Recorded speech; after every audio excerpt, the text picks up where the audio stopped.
Imagine two companies, side by side, selling almost identical products. Company A decides to launch a flashy new advertising campaign. Company B does nothing new. A month later, Company A reports a 10% increase in sales, while Company B only sees a 2% rise.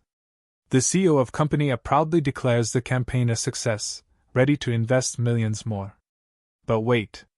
Is that 10% because of the new ads? Or did something else happen? Perhaps a competitor went out of business, or a holiday boosted sales universally.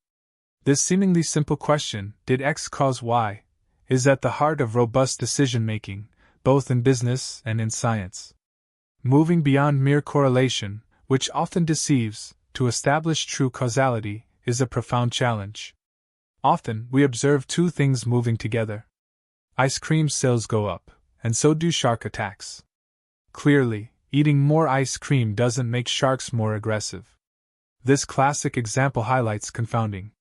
A hidden variable, summer, drives both. Summer increases beachgoers, leading to more ice cream consumption, more opportunities for shark encounters. On screen, imagine two lines charting ice cream sales and shark attacks, both rising together, creating a convincing but utterly misleading visual correlation. We see their dance, but miss the puppeteer pulling both strings. Without accounting for this puppeteer, any conclusion about ice cream causing shark attacks is not just wrong, it's dangerously misinformed. The most powerful tool for isolating cause and effect is often a randomized controlled trial, or what we commonly call A/B testing. Think of it this way: instead of simply observing two companies, what if we could take a single, large pool of potential customers and assign half of them to see the new ad campaign A, and the other half to see the old campaign B? The magic of randomization is subtle yet profound.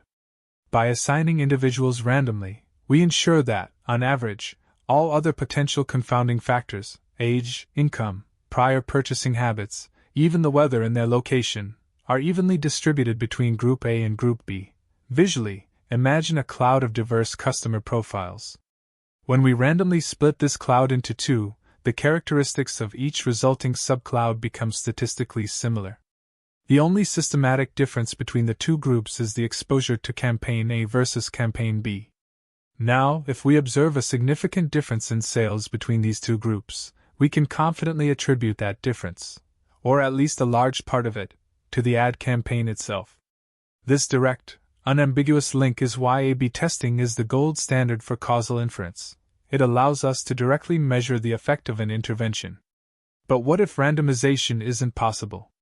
What if we're studying the effects of smoking on lung cancer, or the impact of a new economic policy on unemployment? We can't ethically or practically randomize people to smoke, or not, or assign countries to different policies. In these scenarios, we must rely on observational data where the treatment or intervention wasn't assigned by us. Here, confounding variables are rampant, and the elegant balance achieved by randomization is entirely absent. This brings us to a crucial challenge. How do we extract causal insights from data that simply records events as they naturally unfolded? This is where methods like propensity score matching come into play. Imagine our participants as points in a high-dimensional space, where each dimension represents a characteristic: age, income, health status, education, and so on. Those who received the treatment, say, participated in a job training program, form one cloud of points, and those who didn't form another. These clouds are likely very different.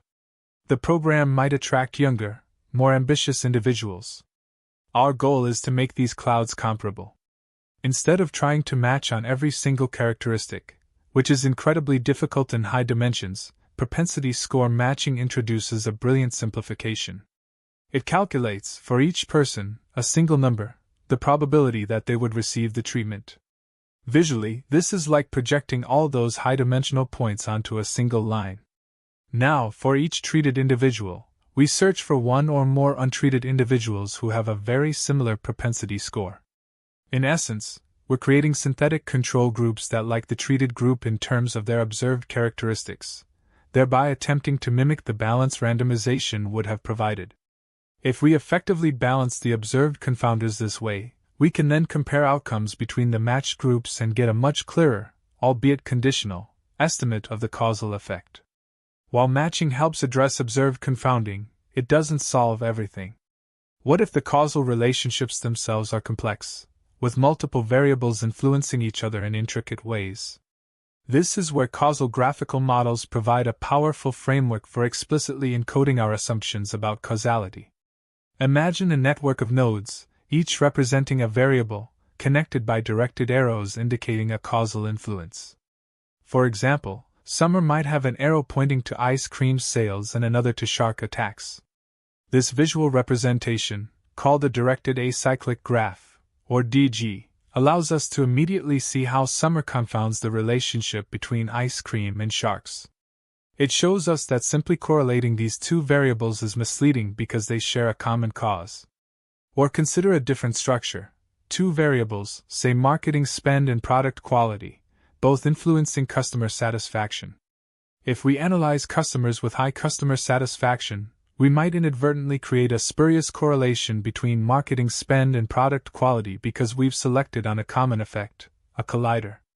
These graphs are not just pretty pictures, they are a rigorous mathematical language for stating our causal hypotheses and, crucially, for identifying variables we need to control for, or adjust, to isolate the causal effect of interest.